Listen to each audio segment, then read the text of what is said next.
Welcome to the Encore Audio Archives YouTube channel. I'm Taper Dave, and this is my channel. I've uploaded hundreds of talks here that I've recorded at meetings in West LA, and I've also recorded conventions starting in 2013. I've got a bunch of those up. And Walt and Mary Murray, the original owners of Encore Audio Archives, started the company in the 80s, and Walt recorded Joe and Charlie's and a bunch of stuff down in Vista, California. My sobriety date is June 20th of 1994.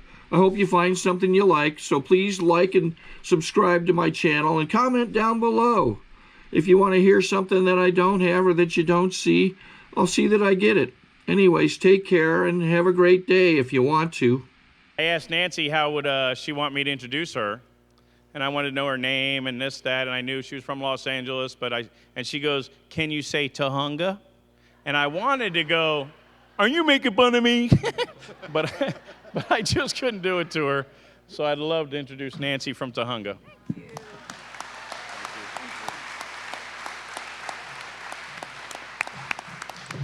Hi, everybody. My name is Nancy. I'm a grateful, delighted alcoholic from Tujunga, which is sometimes pronounced Tujunga. I don't want to talk about that. But anyway, I'm glad to be here. I always say I'm delighted now because I am. And I think being delighted is the opposite of being depressed. And I was depressed for a long time, sober. And so I like to say that I'm grateful and I'm delighted. And I want to thank, too, this thanking night. Thank everyone. Thank you. Thank everyone for the accommodations and your welcome and your efforts. And this is a very important and privilege to be asked to share at a conference.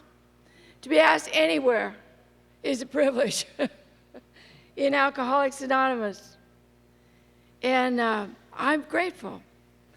I remember reading, one of my readings, Bill Wilson said that these conferences, he called them vision stretchers, because it was very important for the early alcoholics to get out from their home groups.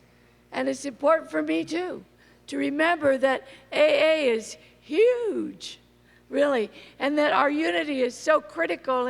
And when you get to a conference, you see so many people. You see people you haven't seen in a long time. You see people that you've never seen, and yet somehow we're all family in that spiritual sense. And it's wonderful. I think it's really pretty cool. I loved the meeting yesterday. It was an extraordinary meeting with the long-timers, old-timers. I like calling them long, but they're old. And it reminded me of something, you know, sometimes one time I was at a meeting recently where they asked me to define God. Oh, okay. And I adjusted my halo. But I just thought of something that, again, Bill Wilson wrote. He said, we may not be able to actually perfectly define God, but from his fruits you will know him. And look around the room. And yesterday I was just getting chills all afternoon looking at the faces of people who were alive and well a long time after the undertaker quit waiting for them. They had found this way of living, and it makes all the difference for people who have a life and death illness. I have a life and death illness, but because of Alcoholics Anonymous, I live in a state of wellness. And I'm so thankful for that. I'm a real alcoholic. There's no question in my final decision about that. Although I went to my first meeting, I didn't go to get sober. I had been on the phone with the guy from AA for a long time that morning because my hand tried to run away. It was doing this. And I had already called AA once. The first time I called AA was at the behest of a former drinking partner She was going to AA. Big deal. And she was smoking pot and taking Quaaludes and loved AA. Isn't that nice? But Bill also wrote in As Bill Sees It, he wrote a page in there. It says, there's no waste in God's economy. And I've experienced, I hope that I only share my experience tonight or whenever I'm asked to share. I don't think of myself as a speaker, I think of myself as a sharer. And that's my own thing. But it's all my opinion up here, sprinkled with my reading. And so Bill Wilson wrote in As Bill Sees It somewhere that there's no waste in God's economy. So when I was 12-step to AA, I think of that quote now because this is what happened. This former friend that I used to refer with all the ego in the world, well, that's my secretary. Well, I used to say that because I didn't have any business going on. I was the end of my drinking, and I was drinking away my music anyway. But she had a little business, temporary office business in Hollywood, and I asked her what, we used to drink together. And I asked her, if I put a phone in your office and it rings, would you answer it and say my name?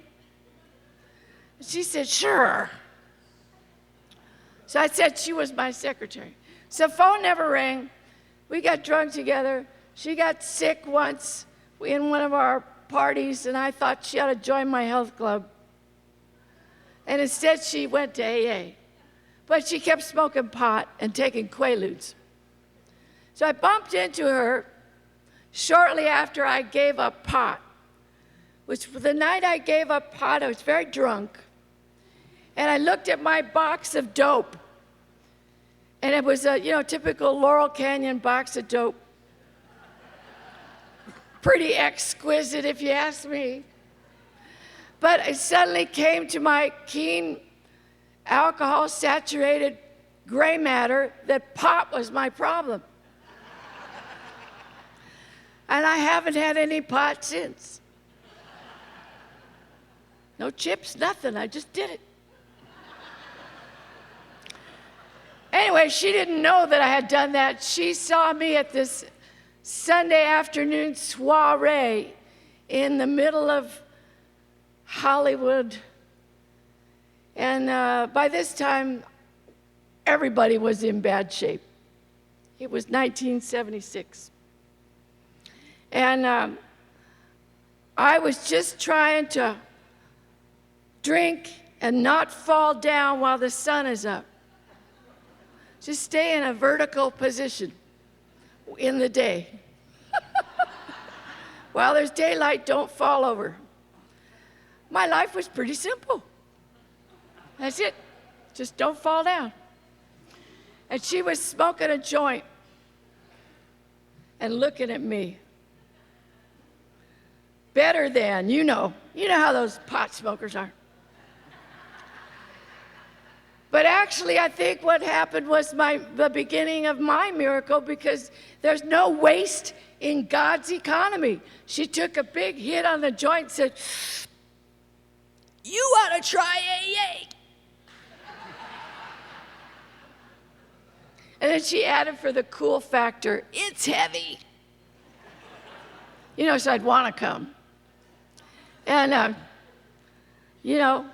the 12 steps says we carry the message the alcoholic who still suffers, right? Doesn't say whether she suffered or not, too. It's just, you carry the message. Well, at the time, I thought it was a terrible idea, and I was glad she was out of my life. And I went a few more rounds with alcohol, and once I called AA, and a woman answered and talked too much. Wouldn't listen to the great I am. So I thought, well, that's missionary work. Do you know, I remember hanging up the phone. That's what we used to do. We used to hang up phones. We didn't do that. Hang them up. pre-computer sobriety talking here. Hang up the phone. But I remember as I did that, I thought, oh, she had told me about blackouts. She said alcoholics have blackouts. Blackouts are where you do stuff and you don't remember. And I hung up that phone that morning or that day or whenever it was, and I thought, oh, they have them too. I wasn't ready, see? So then I got in all this trouble. This girl goes, you gotta try it. And I just kept drinking, and I got a black eye, and I got a split lip, and I had brain damage anyway from a car accident. I'll tell you about that. So I was kind of sort of a miserable person. Had lots of money. I lived on the hills in Laurel Canyon, and I used to, and I had a Valium deficiency.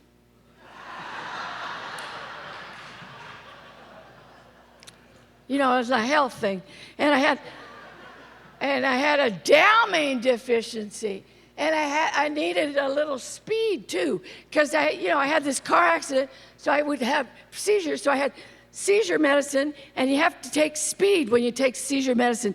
I took a pill of speed every day for 6 years.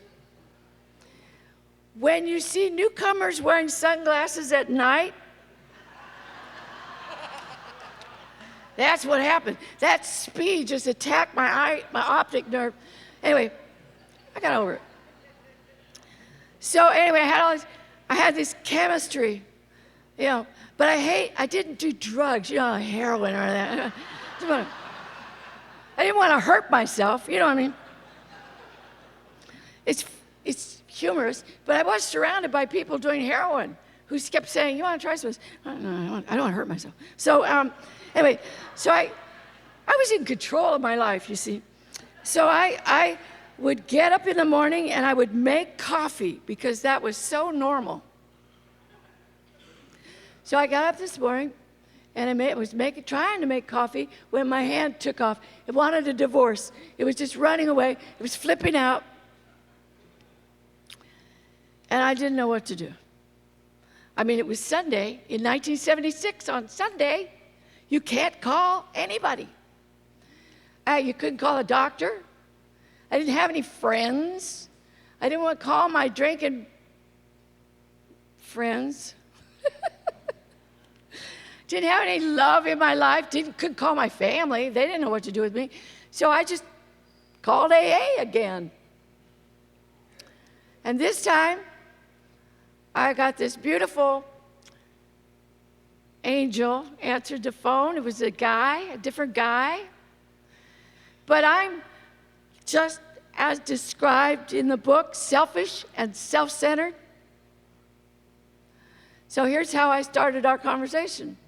Hi, it's me, and there's more trouble over here. Just like they've been waiting through each shift. Did she call? Did she call? So I described the event, and I described everything I could think of for a long, long time. And then he talked a little bit back to me, but every time I had to take a breath, he made his move.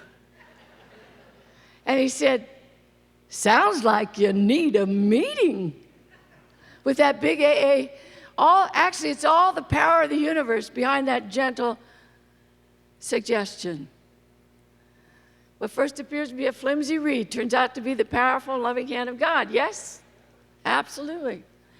And I just was wound up. I had breath now, and I thought of something else. And I told him about Glendale, where I was raised. And we talked about the war. And we talked about, rock and roll and all the famous shoes I'd thrown up on. And talked about my accident and the unfairness of life as we know it. I used to love to talk like that in bars, too. Didn't you? Any other philosophers here? Somehow it just seems so truthful when you're real, real drunk. Wait, I have a thought. Or maybe we're just so proud to have a thought, I'd like to speak to that point. But he was so important to me. His name was Joe F. And he is a well-loved member of our program still. And that morning, he shared with me. You know, in our 8th tradition, says we are non-professional.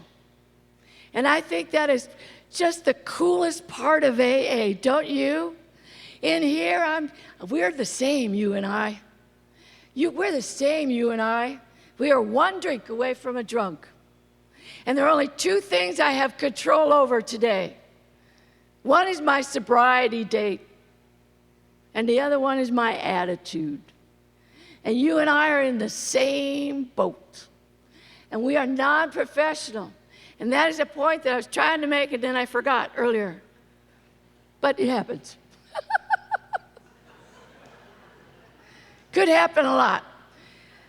But I want you to know I'm not an expert on anything anymore. I'm not a brain surgeon anymore. And I'm not a nuclear physicist anymore. And I'm not an expert on the law. I'm not an expert on politics or anything. But I do know a little bit about what has happened to me and a little bit about AA. And for that, I am so grateful and thankful that I don't have to worry about falling down anymore like I did.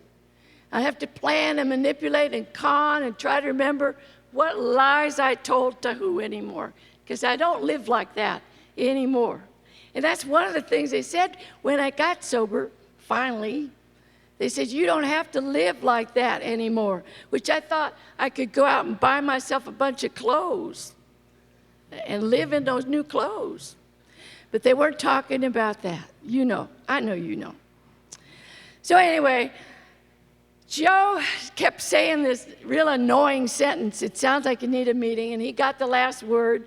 And I had that quick Rolodex flipping over manipulative alcoholic thing, you know, and it went over rapidly as I processed what he was actually suggesting, because I didn't want to go get sober and go to meetings. But I had been to therapy for 6 years, and I knew time is money, you know, I knew, you know, it's a 50-minute hour, and you give them $100 for an hour for listening to you. And this guy had it was more than listening with Joe. We were attuned. You know the difference? Attunement is where someone gets you. You get each other. It's called attunement. We were attuned. And that was priceless to me. I had never had an experience like that before. So my little quick Rolodex went, oh my gosh, you know, time is money, money's there. How can I pay this guy back? And so I said, okay, I'll go to your meeting. And behind that, I thought, I'll show his bosses that he's doing a good job. Reel him in. Reel him in. Bang the tambourine. Reel him in. That was my thinking. So I went to my first meeting of AA then, just to kind of pay this guy back. Wasn't that nice? He's a nice old drunk. Anyway, I went. He said he'd meet me there. And, you know, as I went to get ready to go, I had to admit I wasn't looking very good. I had this big black eye. I was fat from drinking because alcohol in the end had me blow up like those fish, you know. And I was real sweaty all the time. I couldn't stop sweating. I didn't know what that was. It's like pour from head to toe. It was wine. It was wine. Anyway, so my face, when I looked at it, I thought of Picasso. You know, when he started breaking up the human body, after his blue period, Picasso started breaking up the human body. I sort of looked like that, so I knew I wasn't symmetrical. So, well, I'm going to go anywhere. I got to go looking symmetrical. So I put a lot of makeup on my good eye.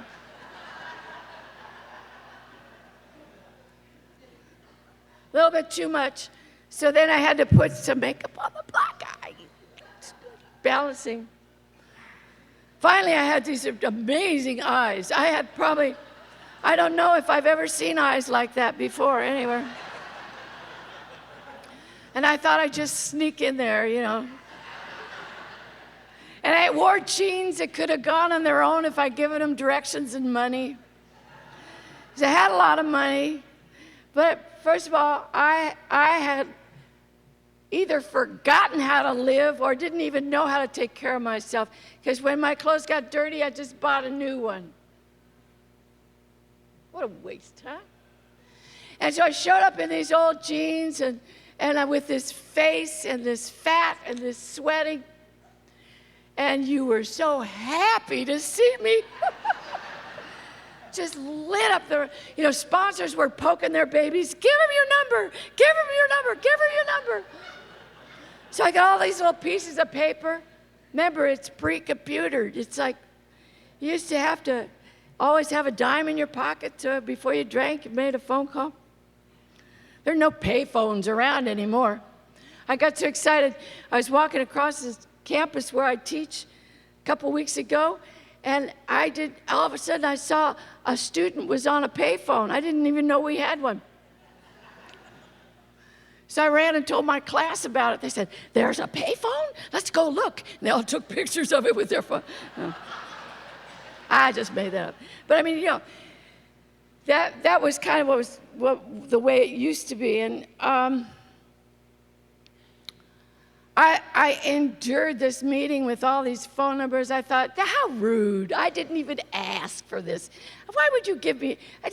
I couldn't get it at all. I didn't want to get sober. And everybody said the same thing in the same kind of nauseating voice. Hi, they said. And there were so many teeth in that meeting. I've never seen so many teeth.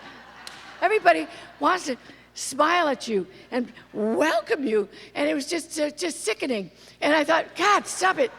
And they go, "Welcome." And they say, "Hi." And they all said exactly the same thing. Or I thought it was like the only thing I heard. It was like, you know, Fellini is that movie maker, Fellini, the extreme experimental stuff. It was weird like that for me. Because you have to remember, I had these deficiencies and this wine hangover, and a lot was going on. I had this hand, and I just had that thing. So everything came in like this. "Hi. We're so grateful." Now, those were like capital 24 font size letters, bold.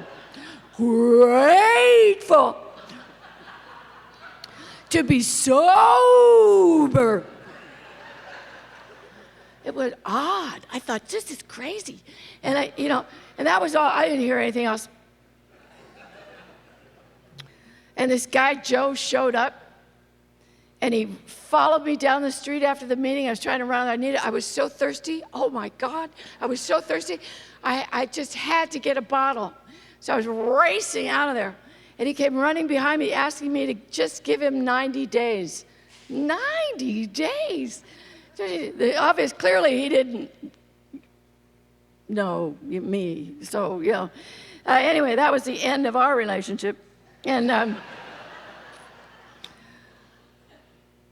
But you know, it's all a matter of spirituality. Somewhere inside of me, something had happened, and I was completely unconscious as far as that goes. I bought another bottle, and it was a pretty good, hefty afternoon bottle. And I was running around with two gay guys who were drug addicts. And that was very smart of me, because they were gay guys. They didn't want to have sex with me. And they were drug addicts, so they didn't want to drink my wine. And they very often cleaned my house.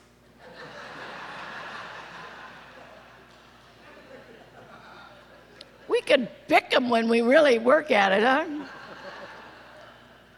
One of them lived in a house in the Hollywood Hills that used to be the residence of old movie stars like Bela Lugosi, and we used to have lots of fun up there talking to Bella and so I took my wine up to his room and sat in his room with him and started drinking and talking. Now, I love talking. I do. I always have. You know, and I'm not alone. I know there's talkers here. Al McInnes, I shouldn't say his last name, I'm sorry. So I didn't say it. The man who wrote Member's Eye View, his name is Al, he wrote in that wonderful pamphlet that we are people who got sick with our mouths, and when we get sober and we learn this new way, we get better with them. So I was getting sick with my friend, and I was just talking and getting sick and telling him about AA and telling him everything that I always told him. I always said the same things when I was drunk, didn't you? We just start at one end of our spectrum and go through all of it. The war and people who don't understand us and don't understand our music and our lives. And my mom loved to do the mom thing, had a whole spectrum. You know, sometimes they say, oh, AA is full of cliches. Well, you know what? The bars are full of cliches too, because I used to be in there and spit them all the time. So I would start down my road with this guy who was sitting across the room from me doing drugs, beeping and snorting and honking, like the blues song. And he took a break from his drugs and he looked at me and he said, "You've really got a drinking problem." And, you know, after all this, right? But you know what happened actually after he said that? I had I had the miracle. What I saw on the faces of people who had gone on and lived past this moment yesterday, I had the beginnings of it after he said that. And it's hard to describe, but you'll know it because a lot of you have had it, where you just are done, where you know it to your toes. It goes all the way to China, that feeling, I'm done. I can't drink anymore. And I had been living in the delusion that I could for so long. But that had been a really wet, cold year that I had just been drinking through. Because in my alcoholism, in my drinking alcoholism, I had reached a stage where I could be drinking all day long and not be drunk. I could still see it all, you know, that dirty water. I could still see it all. Anybody else ever have that? Full of alcohol and not drunk? Isn't that the worst? That's a funeral that never ends. There is so much grief in that one. And I kept trying, and I could not do it. And then occasionally there would come a day I could have 2 glasses of white wine and be smashed. That's alcoholism, extreme alcoholism. And it gets worse after that. But I was lucky that day, after that man said that, I was granted just the insight that I couldn't drink anymore. Didn't include AA or sobriety. That's all I knew. And I stood up and I left that room and I left the bottle 2/3 full. Now that's a moment of silence. I wandered back into the night and I wandered back to AA the next day. Didn't mean to, didn't want to get sober, didn't want this to be true. So, you know what I did in all my craftiness? I wore a bikini to my first sober day meeting because it was June. In June, the sun plays hide and seek behind the clouds. And maybe all I needed was a tan. Maybe I was overreacting about this alcoholism stuff. It just needed to brown up. So I donned a bikini and I got in my car. Now, at the end of my drinking, there was no normal living. I lived by myself, didn't have any children, didn't have any lovers, didn't have any cats, dogs, birds. Used to kill plants. I could kill a philodendron and they're real hardy. It was all me. In fact, in my house, there were all pictures of me for art. I guess I wasn't sure who I was. Oh, it's me. Okay, good. Mirrors and pictures all over there. But anyway, I had a way of just rebounding into wakefulness because I didn't really sleep. Did you? I didn't really sleep. In fact, back then we used to have at night. We didn't have all those TV channels. We just had 13 channels. And so at night, 2 o'clock, 3 o'clock in the morning, everything went fuzzy. Just that's all you got on TV. And I would sort of just kind of go on alert and look down at the bottom of my bed. Now, the TV was at the bottom of the foot of my bed, and I was a vegetarian. I didn't eat flesh food because I didn't want to hurt my body. And I would jerk out on one of these nights, and there'd be that fuzzy TV, and Pioneer chicken breast littered at the bottom of the bed, right there, right between the TV and the bed, all these chicken breasts. And fear gripped me. Who was here? Like I say, I didn't have normal wake and eating patterns. I lived on Planet Nancy. So this morning I woke up, I donned this bikini, I still had my eye, I still had a split lip, I was still fat and sweaty. And I jumped in the car and I had an address. I don't know how I had an address. I had an address for an AA meeting in Brentwood. This going to Brentwood, you know. So I get to a church. I hated that meetings were in churches. You know, that was really, well, anyway, I wasn't trying to join AA. I just was going. And I got there about 10:30 for a 12:30 meeting. And the gardener had mowed, and the lawn was fresh cut, and I was a little sleepy. I pulled in my fine car, and I needed a nap. I clambered out of the car and just flung my body down on the lawn like a big whale beaching, and got to be about 12:30. I went upstairs to this. It was a woman's meeting. You see, that is a loving higher power. God loves me. So I went up there, all this fat in my bikini, and I stood in the door, filled the doorway in this little room upstairs, and looking around, looking down, looking around, looking down, and I got grass clippings on my stomach from here to here, you know. And again, I got the expression of pure joy. Oh, you're here. Oh, goody. Everyone was so glad to see me. The sponsors are brought baby. Give her your number, give her your number. That was my first sober day. That was June 28th, 1976. I haven't had a drink or any of that dope or gangster medicine since. Nothing. I'll be 38 a week from tonight.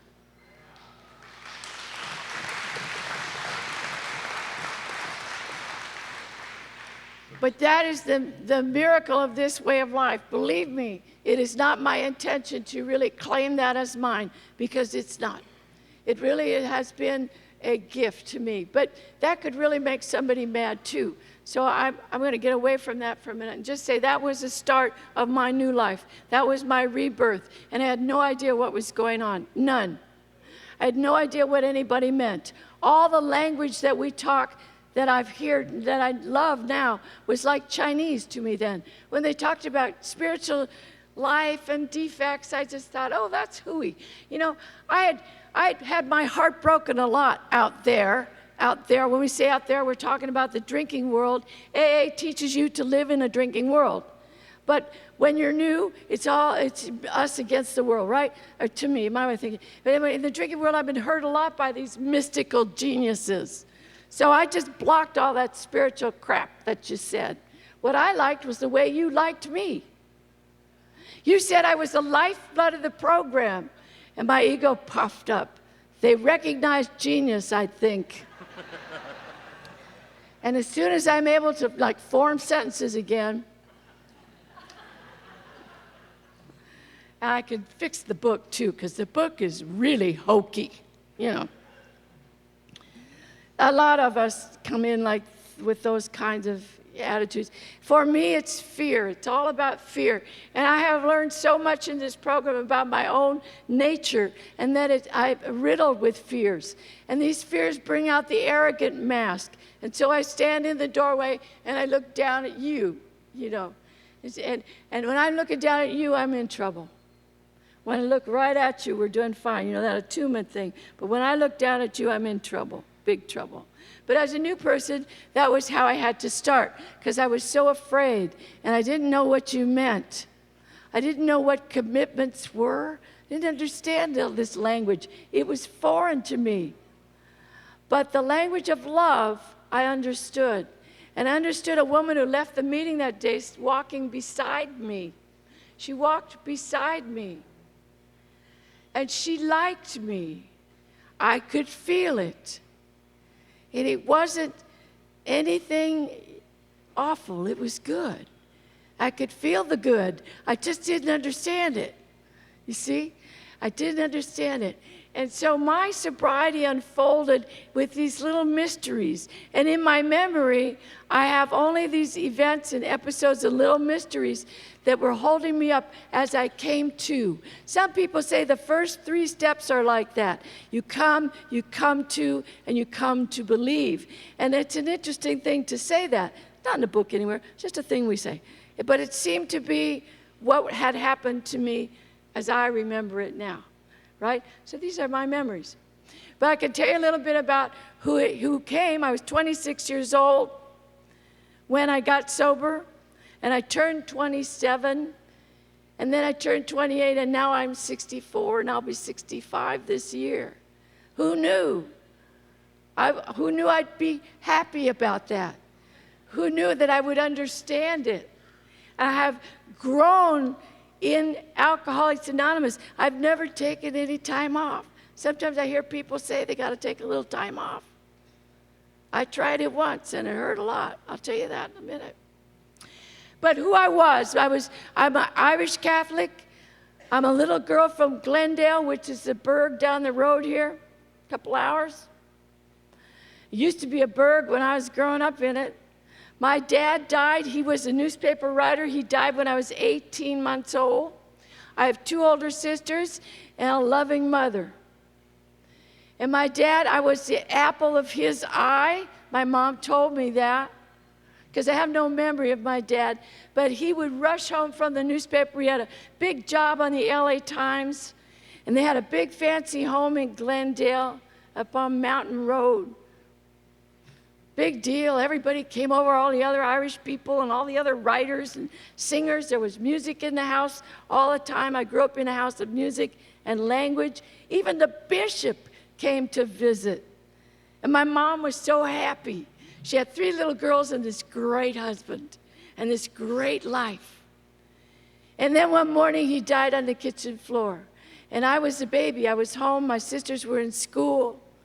And I was just learning to talk. And my first words were, Daddy. And as he lay dying, I toddled around his head and I said, that's a daddy. That's a daddy. The last words he heard were the first words I said. And that pain stayed with me my whole life. And it's in AA where that has been transformed into understanding. And I can share about it without crying most of the time.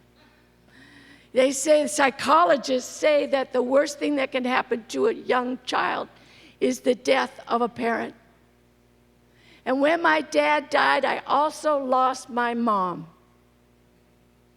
My mom loved me every day of her life, but I lost my mom when my dad died because she was so scared and depressed and anxious. And here we were in Southern California. Her whole family was back east, sisters who had husbands. And each one of those sisters said, we'll each take a girl. And my mom said, no. And she kept us together. Sold the big house, bought a little duplex, moved all the little girls into one side of that duplex, and raised us by herself. But I lost my mom because she just was in this state. And so my sisters lost their dad too. And it was AA that showed me that, an inventory. Oh, my sisters lost their dad too. Because see, selfishness and self-centeredness, everything was about me. But I had to understand so many things when I got here. We've heard it already this weekend. The speaker's so wonderful. We go deeper and deeper and deeper. And what we share what we find.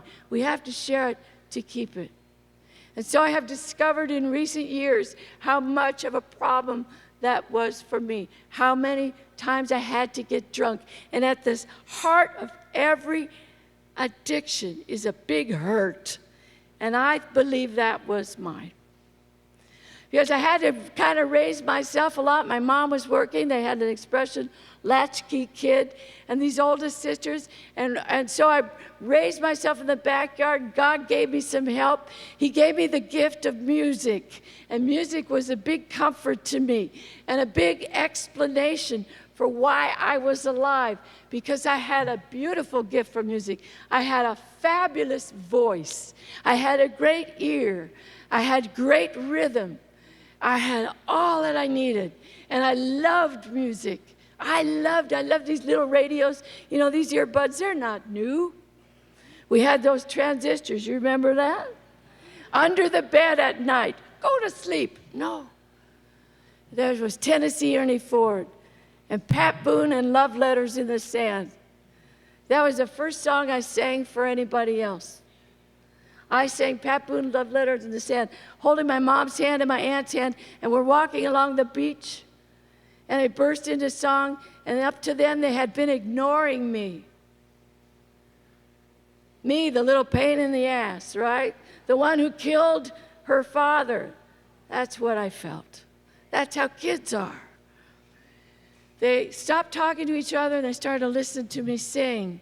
And then I knew why I was here. You understand? Like a mission. I'm supposed to sing and make my mom happy. I'm supposed to redeem what has happened, because everything is my fault. And I brought that to our beautiful 12 steps, and it cleared it up for me. And I don't believe that anymore. But I have to share that because that's my story. It's my experience. I went to Catholic school, and I tried to be good. I tried to be good. I tried to be good if I could just redeem myself. So I had guilt. I had shame. I was sure that I had ruined it all from the very earliest. And from the earliest days, I remember the power of music and the power of alcohol. I'll tell you two things I remember. One, the power of alcohol. My mother was not a drinker. My mother was an overeater. Big overeater. My father's brothers were drinkers. But we could never talk that much about my dad. It was a secret. A lot of secrets in our family, our big Irish family. And you know an alcoholic will try to find out, right? So I would try to find out as much as I could. And I found out there was a lot of alcoholism on both sides. There were grandfathers who were drunken railroad conductors. And there was grandmothers who scrubbed the floors and said, don't wear your heart on your sleeve. The crows will peck your eyes out. And this was the atmosphere. Fear, don't trust anybody. Have a drink. So there was a lot of tension. But when the family all would come around, the uncles and cousins and aunts would show up for holidays and events, and our little house would fill with them, and they would show up stiff and uncomfortable. Oh, hi, how are you? The freeway was fine. We like what you've done with the house. You know what I mean. Pop a few beers, and arms went around shoulders, and everything changed. And I saw that from as long as I can remember. Everybody gathered around the piano, and they sang, and everything was happy till the ride home. Drunken uncles would, where are my keys? And aunts would quiver with the keys. You can't. But I remember the seconds like that. It's the one thing the alcoholic always remembers. It's that moment that we get drunk for. That's, I think, why we do it over and over and over. No matter what it costs us, the violence, the throwing up, the hurt relationships, the unhappy, no matter. If we could just get that moment one more time. That's the insanity that step 2 takes care of. Before I take the drink, I think this time it'll be different. And I saw all that over and over again. And then the other thing I saw with the music, my oldest sister suffers a lot emotionally, mentally. She always has. She was an unhappy child. and her unhappiness caused her to screech at my mom. And I thought the world was ending when there was this screeching. She'd sit at the piano, and I'd sit across the room under a table and watch her back soften as she started to sing and for her to play the piano for herself. I said, look at that music. So those were the two things I associated as goodness of life: music and alcohol. And God, forget about it. God was going to kill us all. We were all going to burn. Because you couldn't be good enough for God. See? So anyway, I tried to be good, tried to be good, tried to be good, tried to be good. I was 12 years old. I was attacked by a stranger on a train trip. Couldn't tell my mom because I didn't want to add one more thing to her, but I brought it to our beautiful program.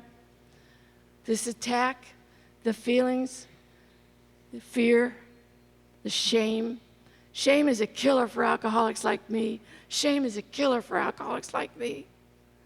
Colors everything.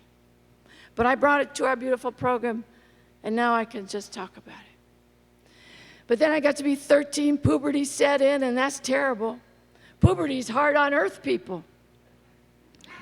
The hormones are changing, everything's changing up. You're getting big ideas, you get rebellious, and I, most of all, just was tired of being good. And that's why I picked up that drink. I started running around with the other gangsters in Catholic school because they were easy. They were easy. They were you. I found you. We were running around, we're drinking or smoking cigarettes, reading movie magazines, building little clubs in the backyard, separating from the family, separating into the goodness of the 60s. Oh, man, that was great. Then we stole some vodka from my best friend's mom, took it into the room in Incarnation Catholic School. Incarnation, yeah, baby. And that vodka helped me right away. It was perfect. Vodka was perfect. It made me feel so darn good and happy right away. And this was the answer. And the bell rang, we went back to religion class, and I turned my will and my life over to drinking, because that was so wonderful. And then I was in public school, and I ratted my hair high, and I had a reputation, and I wore black makeup on my eyes. I wore white lipstick, because, you know, that's what you wore. My lips were so white, they came in the room before I did. And I was getting cool now. And we were running around with the older boys, and I was in public school and junior high school, and John F. Kennedy was assassinated, and the world changed. And everybody started to protest. And there was all this protesting. Man, everybody had a problem. And I loved that. Now, I didn't know what they were specifically upset about, but I would go to all their gatherings because I loved the atmosphere. Protesting. Defiance is the outstanding characteristic of the alcoholic. And you bet I went to protest because I was hurt and I was angry. And it was a lot of drugs, too. It was fun. And I found the coffee houses in Hollywood where the music was going on, and the music was all this protesting, and I loved to do that. And so I was devoting myself to that way of life. My school record got terrible. I got D-stops in all my high school classes. When I was 15, I just showed up at high school once, I don't know, see how they were. I don't remember. But I ran into the captain of the football team, who was one of these guys, these perfect guys with perfect teeth. Beautiful young man, buff, football. And he asked me on a date. I thought, why does he want to go out with me? Well, you've been sober a long time. Okay. We went on a double date to a drive-in. Okay. And the captain of the football team showed me his innermost self. And I was terrified. I grew up with all those women who didn't talk to each other. And I was terrified. And what does any good alcoholic do when she's terrified? Right? So as he showed me that, I said, well, before we go any further, give me that. And I pointed to the tequila bottle we bought for everybody, and I chug-a-lugged it, took it all. And the next thing that happened, they were dropping me on my mother's back porch, and that Woody sped off into the night. You see, I was afraid. I was always afraid. No matter how I act, I'm always afraid. See? And Bill writes also, this business of fear is a lifetime job for you and I, because it comes back. Watch out for ecstasy and tragedy. Fear will follow those things. Happens a lot. But I always had fear then, and I didn't have a program of living except for getting drunk. So my mom drugged me in the house and started calling the doctor, and it was the middle 60s, and AA was not fashionable. There weren't any recovery homes. There weren't any things like that. It was still a dark, secret skeleton if there was an alkie in the house. There was a lot of denial and delusion and all that. So my mom called the doctor and asked for help, and he said, I can't help you. I can't help you, this doctor said. She's dying from alcohol poisoning. He said, I'll stay on the phone with you, though, while you give her coffee enemas. She told me that later, but I like coffee, too. You know, if she'd offered me a cup, I'd have sat right up probably, but the reason I always tell that story when I have the privilege of telling my story, this part, I tell it because I want to emphasize that in our family, too, alcoholism was a family disease.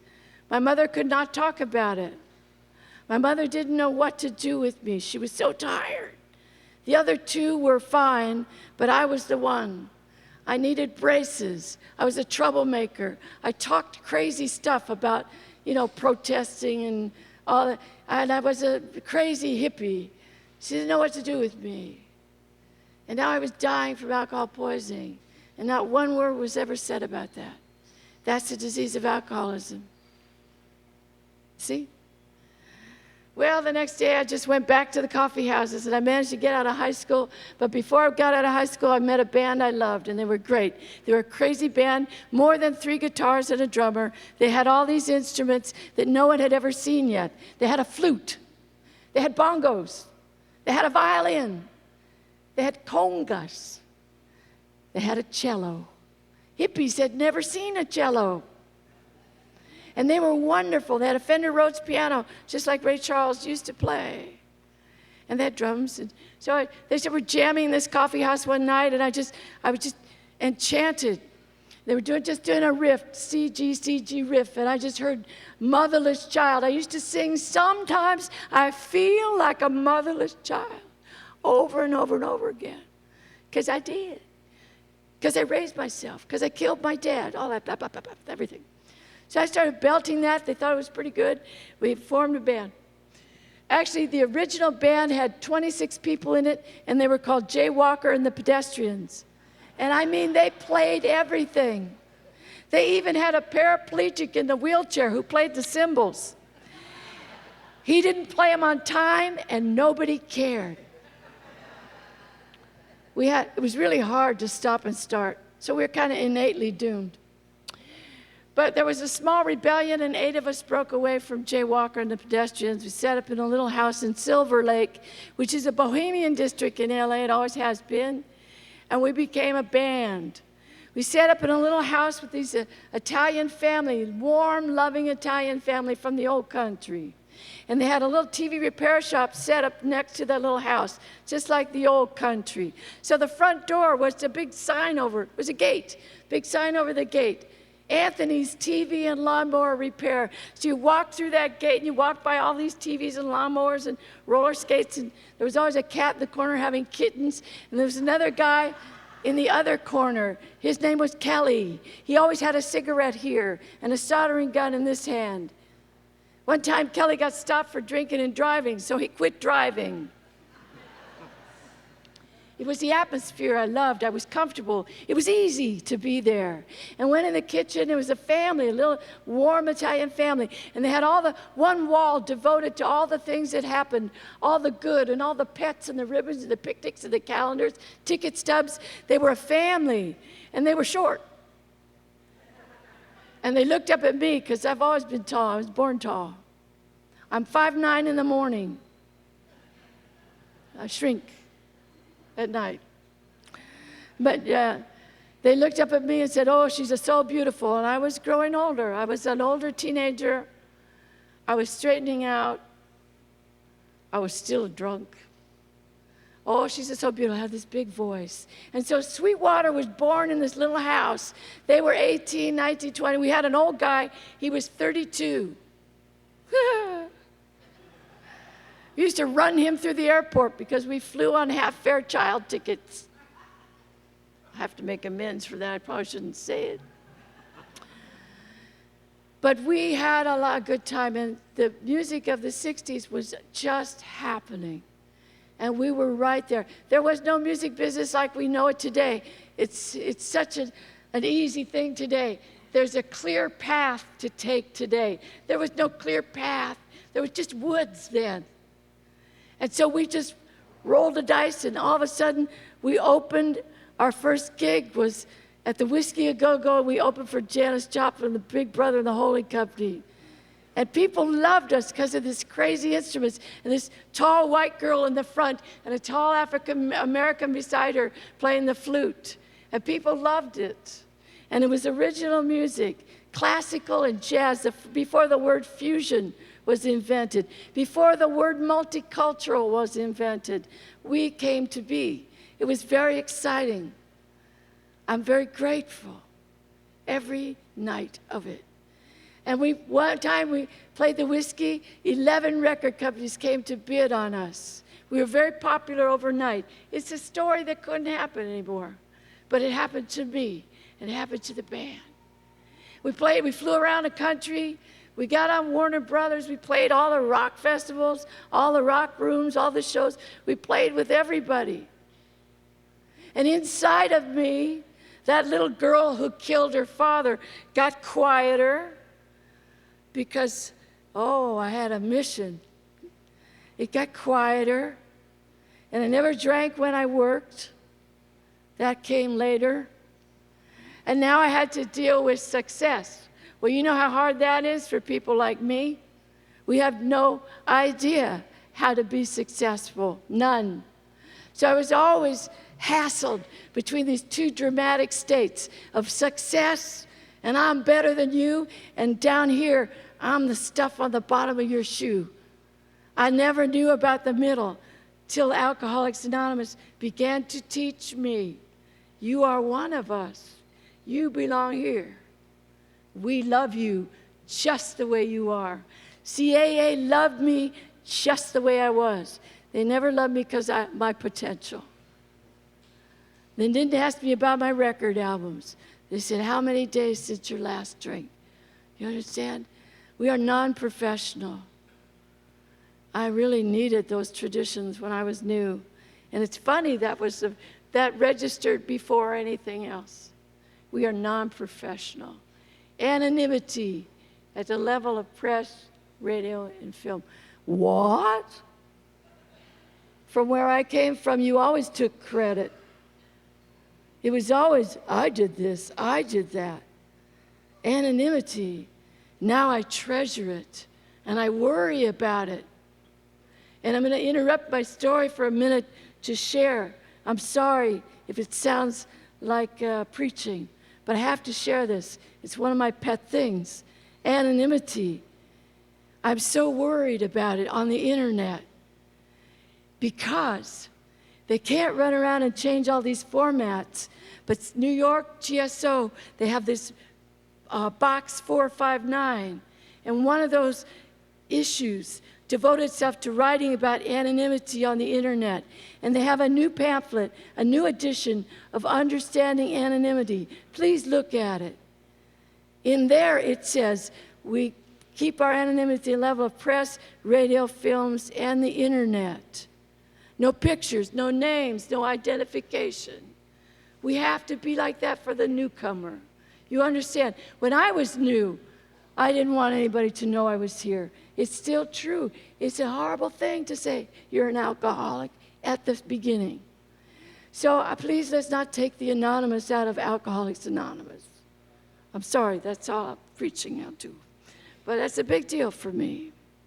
So anyway, I was flying around the country with this band. We were successful. We played at Woodstock. 4 months after Woodstock, 3 days after we had taped the Red Skelton show, I was hit by a drunk driver on a rainy night, December 8th, 1969. And he didn't even see me. I had to stop my car in front of these fender benders because there was little accidents and all the lanes of the freeway were blocked. And I stopped my car and said to my girlfriend, "Phew, we made it." And right after I said that, he hit me 65 miles an hour and my Buick collapsed. And I went straight up, no seatbelt. I made a crater the shape of my head in that Buick steel. And they took me down to Glendale Memorial Hospital on the one night of the month when all the neurologists of Southern California are having their monthly meeting. Yeah. When I got sober, they said, coincidence? They said, Nancy, we're going to teach you new meanings for words. And in our world, coincidence is a miracle in which God chooses to remain anonymous. Because I went to the hospital that night when all the head doctors were there, not the pediatricians or the dermatologists, the head doctors. And I was dying. I died. I didn't even have a heartbeat. They came down. They drilled 2 holes in my skull. They said, this girl will not live. I was on all kinds of life support. The whole Irish family gathered around. The band was crushed. My boyfriend in the band came. They told me all these stories. I was in a complete coma. And I didn't die. And they said, well, if she lives, if she comes out of this, she'll be a vegetable. And I came out of that coma swearing. I was very inconvenienced by all that life support. Yeah, Eddie. And I came out of that coma swearing. And I had brain damage. I used the past tense. Does that make it better? I was supposed to have brain damage from that car accident for the rest of my life. For the rest of my life, I was going to have to see a neurologist every single 3 months so that I could have my brain waves read. For the rest of my life, I was going to have seizures. For the rest of my life, I was going to need medication. But when I was 6 years sober and I had been living well, the way we teach all of our new drunks, and I had been taking good care, and I had been practicing honesty, hard as that is. I went to see that neurologist for that regular appointment. He put his pen down. He said, you don't have to come back here anymore. Your brain waves like, he used the word normal. And I was free. I don't take any medicine at all now. And I haven't had a seizure in 32 years. And I think that's AA. I think it's because you treat all of me. I'm not just a body, I'm a soul and a heart and an emotional structures and a mind. And AA is perfect for the alcoholic. It treats all of you. And it does it in God's time. Now, God's a little slow, I know that, but he does do it. And if you were here yesterday, you saw the fruits of his labor. That was enough God for me yesterday to last for the rest of my life. It was just beautiful. So I came out of this coma, and I was cussing, and I permanently lost the use of one of my vocal cords, and I will never sing again with that voice. I sing with a new voice today, a new voice I've been given in sobriety, you see? But I didn't believe them. They said, you know, you can't. I had 6 operations on my throat. I got out of the hospital after 2 months, and it was me, and I still didn't believe what had happened to me. They said, you can't drink, and I thought, what do they know? Because I have a problem with authority figures. Do you? Yeah. I have a problem with authority figures. What do they know? They don't know me. See the great I am. Now that little girl that was so scared was buried now under lots of years of excuses and rationalizations. Our capacity to rationalize is limitless, even now. Anyway, she was buried. And I got out of that hospital, and I thought, boy, you know what? I got to get back. I can't not sing. That's my mission, right? I got to sing. That's my mission. So I ran off. I worked with a doctor and a coach. Doctor said, well, you'll never sing opera. And I said, I don't want to. Thank you very much. And I went on my way. And I got a new style. At first, in the early years, they said, oh, she doesn't sing notes. She sings chords. Well, it was rock and roll. Who cared? Besides, when you have brain damage, what's a little brain damage when you're in rock and roll? I screwed that up. That was my thing. The great I am. It was survival.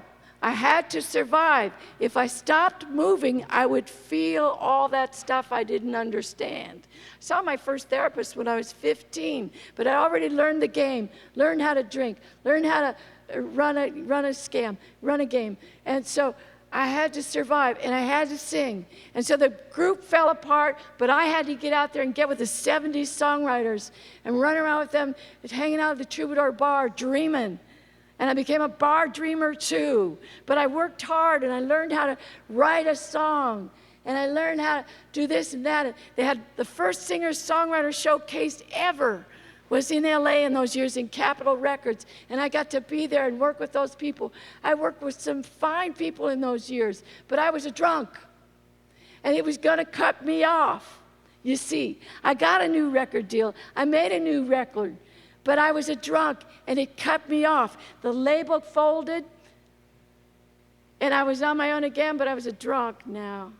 And now I just got this secretary I told you about, and I'm drinking and all the terrible stuff, whatever you do. If you're unemployed, if you're a lawyer, a plumber, a teacher, a doctor, you know, somebody like me, we all have the same ending. It's bad.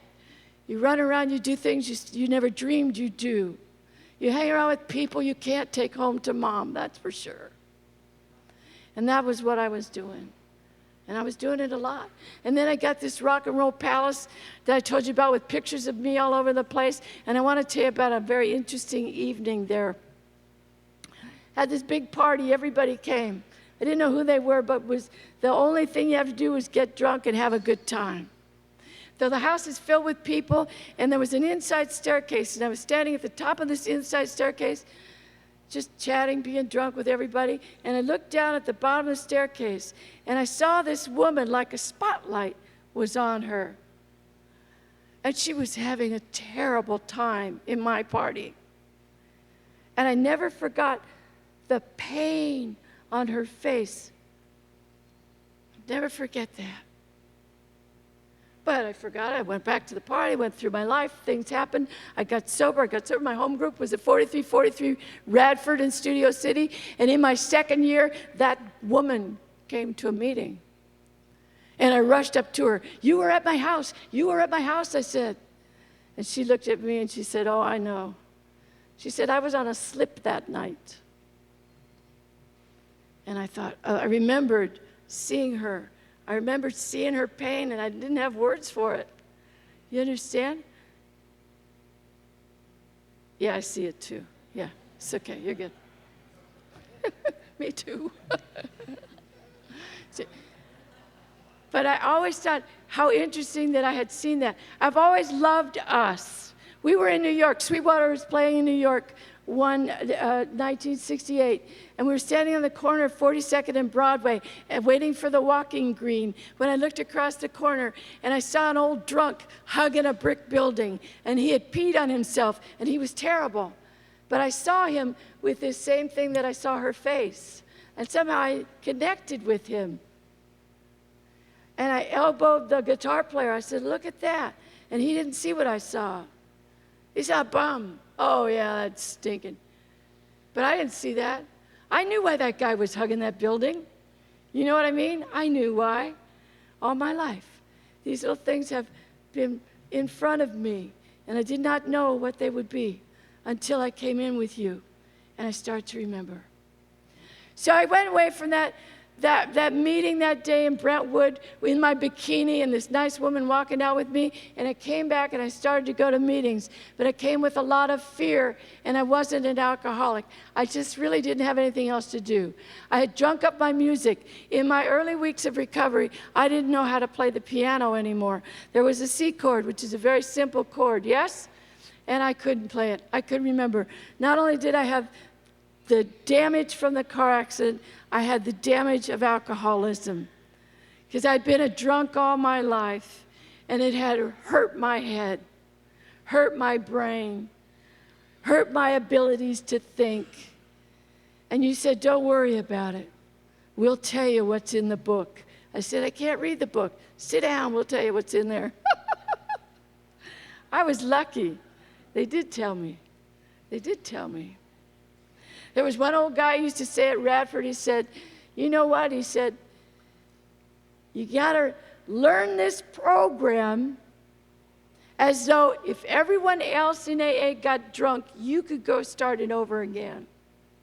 Boy, that scared me. Okay, I will. And he would talk a lot about how you could tell the difference in the meeting sometimes between the ones that read the literature and the ones that don't. He had a very crude way of saying it. He said, you have to read because you won't understand the bullshit from the ice cream. It was very crude. But I got it. I was very, very afraid. And I would go to meetings and I wouldn't say much. I never said anything in my first week or two. I remember I woke up with a hallucination on my third day, an audio hallucination. I heard a lot of people coming to take me fishing. I didn't fish, but I heard them. And in my mind's eye, I saw their little truck parked in front of my house. It was all a hallucination. I heard their voices loud and clear. I heard them loud and clear. I would have bet my bank account I heard them, that they were there. And I stormed across from the bedroom, past the grand piano to the living room. I stormed across. I was going to give them a piece of my mind. And I heard them. They were right there. I opened the door, and there was nobody there. And I thought about AA. Oh, maybe they're right. And I remembered a woman who promised us in the meeting, you only have to go through this once. Because they didn't pull any punches. They said it's going to get worse before it gets better. But she said you only have to go through it once, unless you choose to. You go through it more. And I remembered that lady. And so I went to the meetings, and I was struck by how right you were. And little things, one at a time, how right you were. But I still couldn't come in. I couldn't come in from the cold, like that book title. And I was 5 days sober, and I woke up about 6 in the morning. I was a very tired young woman, not drinking and not having my drugs and going to AA. It was tiring. I woke up kind of tired and ruminating about this and that. And I remembered I had that box of dope in the cupboard. And then I had the brilliant idea, I think an angel came and gave me an idea, that people in AA didn't have a beautiful box of dope in their cupboards. So I called the last remaining lower companion, the gay drug addicts who didn't drink my wine and clean my house. I called him, and I thought of a very good price for my dope. If Judas sold Jesus for 30 pieces of silver, that was the asking price. I said, you want to buy the box for $30? Just like a movie, he was at my door. I handed him that box, and he was gone. I've never seen him since. He didn't even send me a thank you note. drug addicts. Anyway, I had to throw that in, a little humor. I was very scared. And the scareder I got, the more arrogant I got. And I went to a big speaker meeting in Beverly Hills and sat in the back that night. And I was trying to think my way out of here. But I couldn't do anything but sit there. And they asked for newcomers' hands, but a woman in the middle of the room saw me, and she headed for me. And she put her arm around my shoulders and looked me in the eyes and said, with that attunement, which is really love, I get you. She said, it's going to be okay. It's not really a sensational sentence. But the big difference was it was the first time I let you in. I let it come in. It's going to be okay. And this woman was so good to me. She kept her eye on me for a few days. And I got to where I had to move out of that rock and roll palace because I had to have a sober life. And there were too many shadows there. And I found a beautiful apartment in Hancock Park, which is a nice part of LA. Oh, a clean apartment with big windows and sunshine coming in, and just beautiful apartment.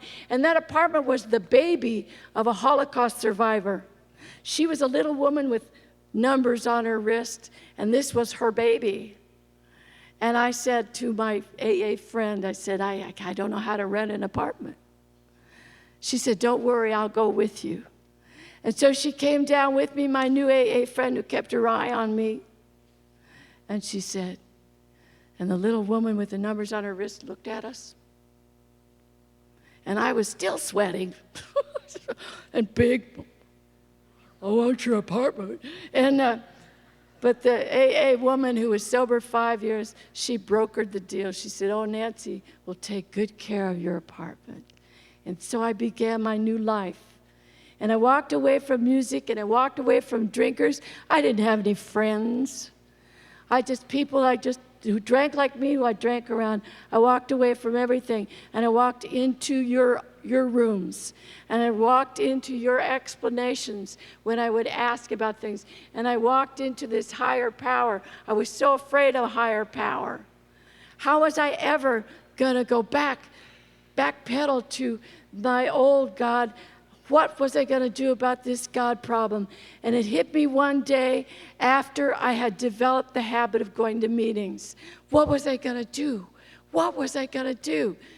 I couldn't read. No one told me about we agnostics. So the only thing I knew to do was to go to meetings. And I believed that every time I went to a meeting, I would get the answer. If I stayed for the whole meeting, that was the deal.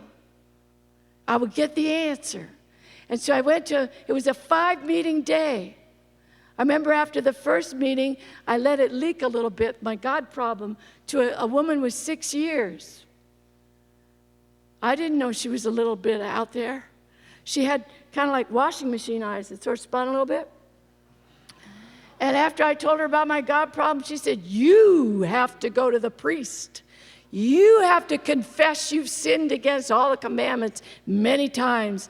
I just had a couple months, but I knew that wasn't quite what I wanted to hear. 5-meeting day, it was getting serious. I was listening. Nobody helped me with the God problem. Till the last meeting, a candlelight meeting, I said, I seized the day. I got my hand up first. And I said, I'm the newcomer, so they have to help me. That's the law, right? Do you see all the innocence when you don't know anything? So I gave them the big talk, the God, this and that. I cried. I can't go back to that God. I cried. And nobody helped me. The whole meeting unfolded. They talked about their this and their that, their 7 steps, their 9 steps, their 10 steps. But I was weak from all that crying in my presentation, which had been so powerful. And I didn't want to go. I just didn't know what the key was to stay. And a big guy with 21 years came up to me, and he said my name, and he was a scary guy. He sat on the bench in front of the club. He was one of those guys in front of the club. You know, the guys in front of the club with the net. It's kind of like the idea they have about the shepherd, and don't freak out here, but it's a little Christian thing. But the shepherd with sheep, and all the sheep in the middle, warm and hugging each other, they're fine. There's a sheep over there over the cliff, checking the cliff out. That's the one the shepherd runs to. So this guy was like that. And he came up behind me and he said my name and he handed me a stack napkin and he said, write down all the qualities you want God to have if you could make up a God of your own. I'd never heard such things. And so I did, because I was scared of him. I was scared of Jack. So I wrote down all these things. I wrote everything I could think of, because that was the other thing I knew about AA and being sober. You had to be honest. You had to be honest. This deal works when you're honest. God will wait for you if you're not going to be honest right away, but he'll wait. You had to be honest. And I wrote everything I could think of. God. I wrote everything. And I handed it to Jack, and he took it. Now, this is these critical moments. He took it from me, and he didn't give it a cursory glance and then say, oh, yeah, live and let live, kid, and easy does it, kid. He took it from me like it was important. Do you understand? And he read it. And I waited, and he read it like it was important. Finally, he looked at me and he said, is that all, kid? And all my heart sunk. I thought I left the only thing out. You know, I have a habit of not hearing what people say to me or hearing them say other things. I always have to check now. But I knew honestly that was all. So I said, that's it, Jack. And he handed it back to me. He said, that's God, kid. See you in the meeting tomorrow. And that was God. Jack was God. You see, that's my main understanding that has grown since. But in the beginning, my first understanding was that God was going to speak through the people of Alcoholics Anonymous. And so he did. And he spoke through my sponsors. And I've heard people say amazing things. I heard one guy say that the desire to stay sick is much greater than the desire to be well. And I found that true with my 6th and 7th step, which I have to do every day, because every day these defects come up. And I get new ideas about what to do with them and how to act and how to speak to people. And I went through the first 5 steps like a good religious little student. And when I went to share my 5th step, I was stopped by the 8th tradition. We are non-professional. And I can explain that to you. Because after I had the habit of making that decision and turning to God, I started a God box. I gave my problems to God. The rule was you put them in the God box, you don't think about them, so on. And I began to help others, because they were big on that at Radford. They said, if you have a day, you have to go talk to somebody with an hour. If you have 2 days, you go say hello to somebody with 1 day. They were big on that. I had started all that working, and I was turning my life over to God every day. I memorized that prayer. But you can only do what all you can do is all you can do when you do it, right? So I got that inventory written. I thought, this will be easy. I've been to church. I've been to therapy. This will be, it wasn't a book inventory. It was a tale of sorrow. And I had a lot of pages. And I went to my sponsor's house, because she was the only person that seemed to attune with me. All you need is one. So she was going to hear this thing, and she was all ready for me, and it was a beautiful Hollywood apartment. The sun is streaming through the French windows, and the fireplace was roaring, and the cat stretched out on the Indian rug. I mean, it was a scene, you know. The steam is rising from the teacups. You know, action, for the director to say action. And I sat there, and I had this 4-step in my lap and in my heart and coming up here. And she waited. Finally, she leaned in and said, it's better out loud.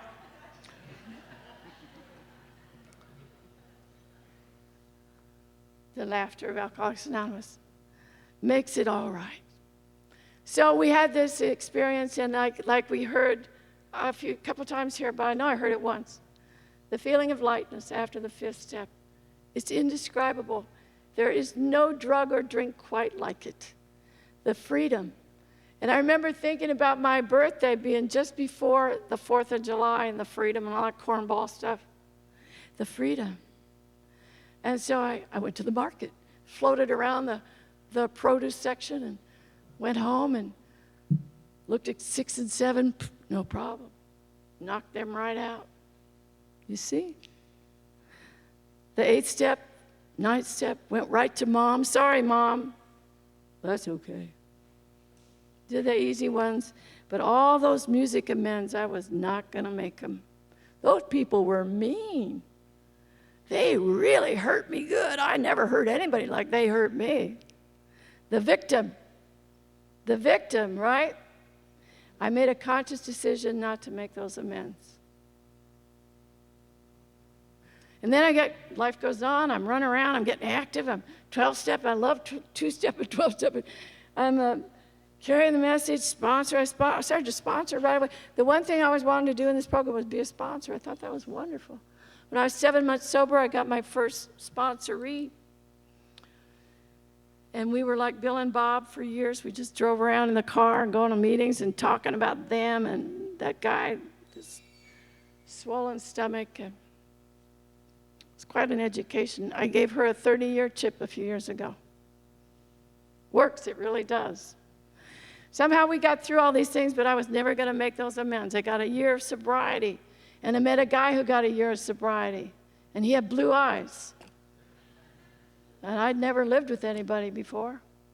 So we went roller skating one night, moved in together the next night. But I was not going to make those amends. And I could talk a good talk, and I run around. I got to speak here and speak there and share. I was the golden girl, but I was not going to make those amends. And I felt sorry for people who drank again, real sorry for them. But I was different. Those people hurt me. Yeah. So anyway, I was watching TV one night. I saw an old friend on TV, and he was having the time of his life, and it all came up. All the feelings. It came rushing up. It just, watching that person I knew. Everything else came up. It was like a tsunami of anger and fear and guilt. And all of a sudden, I knew I'd have to get drunk if I didn't make those amends. It's that simple. God is loving with me, but he does make it very clear what he means. And so I made those amends. And most of them were easy. Some of them were silly. I'll tell you about a silly one. I wrote a letter to somewhere in Malibu. They lived somewhere in Malibu, this couple I used to drink and drug with. Somewhere in Malibu, and he was a disc jockey and had a girlfriend. And I wrote the letter just right. Hi, it's me. I'm sober in AA. I'm working the 9th step of the program, and I have to tell you that I was wrong. Want to make it right, blah, blah. Sent it. I got a letter back. Hi, Nancy. Hi, Nancy. So nice to hear from you. We make our own wine now, and we grow our own weed. You'll have to come out. You know, some things never change, huh? My amends to my oldest sister, you know, my poor oldest sister, were terrible. I finished, and she got all over me. She said, you forgot about it. She just came down on me heavy. She came down on me heavy. But our literature promised me that it was okay. It said as long as I took care of my side of the street and I was honest, however another person reacts, it's not my business. And I stopped. It hurt. It still hurts. I have a hurtful relationship with my sister. I went back to college in sobriety. I never went back to music until I was 19 years sober. I went back to college. I got some degrees. I became a teacher. A couple years ago, I became a college professor, part-time in a couple colleges. And I had my eye back on music. I'm sober now, right? And we got, maybe, because you told me that Sweetwater was pretty good, maybe we could make a comeback. So in the mid-90s, I started working on making a comeback, and most of the band has died. If I could bring them back, boy, I'd be a hit. And the two old guys that haven't died are normies. They're earth people.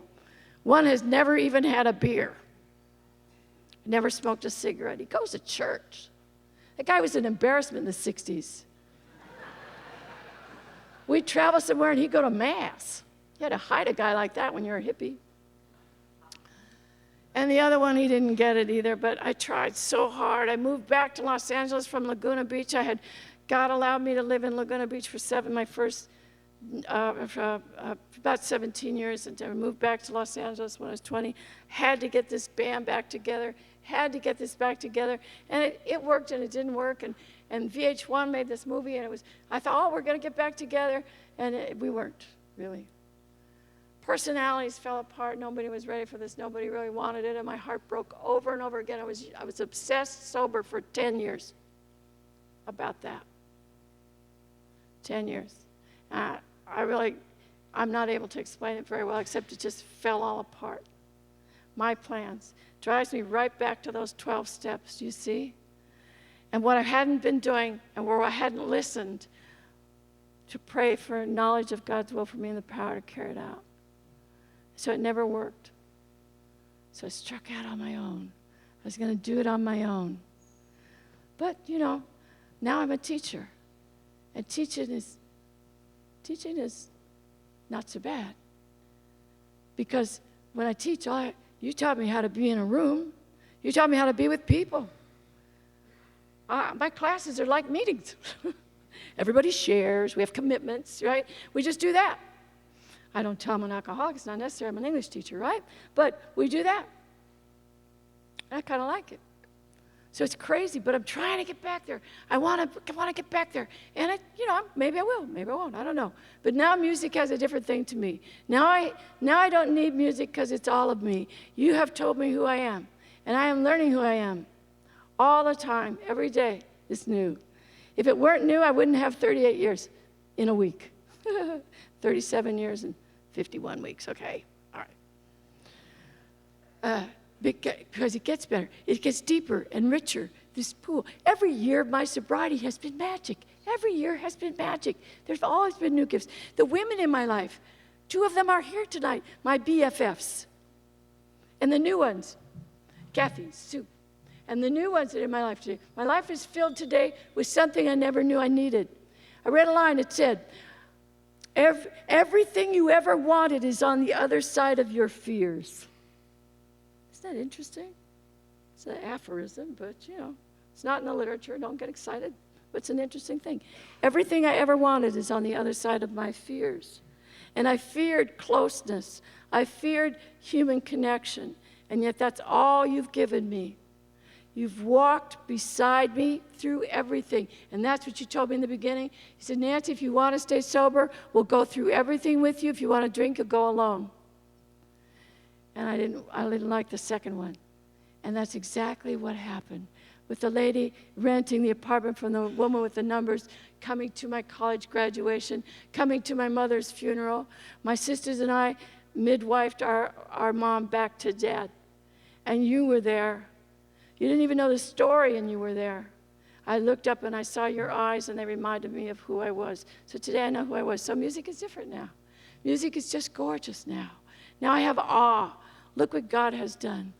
I believe that music is God's best drug. I know. Thank you so much. I get a little excited. Anyway, I want to tell you one story, and then I'm done. And thank you for your patience with me. I got a little wound up. So this thing, I think, music teaching. I had a little funny little class this last semester. They are the lowest of the lowest, my favorites, in the English department. Nobody particularly wants them, but I know how to get to them because of you. So we had a good class, and their very last assignment, I said, let's sit in a circle. And they wrote, "This I Believe" papers. It's just a little essay, a little tiny essay. But it all starts with "This I Believe." And we sat in a circle that night a few weeks ago, and we went around the circle, and they read their papers. "This I Believe." These were just, Latin, East European, Armenian, Korean, all these different ethnicities. This I believe, they said. I believe in drawing. I believe in photography. I believe in friendship. I believe I'm a provider. I believe in responsibility. We went around the circle, and they read their papers, and I was just getting real, and I was walking to my car that night, late at night, and the campus is empty, and all of a sudden I heard an old speaker. Some of you heard this guy. I said, for the price of one more drink. I might have missed it. So you see, you have made me whole, and you have done what Bill Wilson says we do. He says you go back to the world you rejected and that once rejected you. Thank you so much for my life.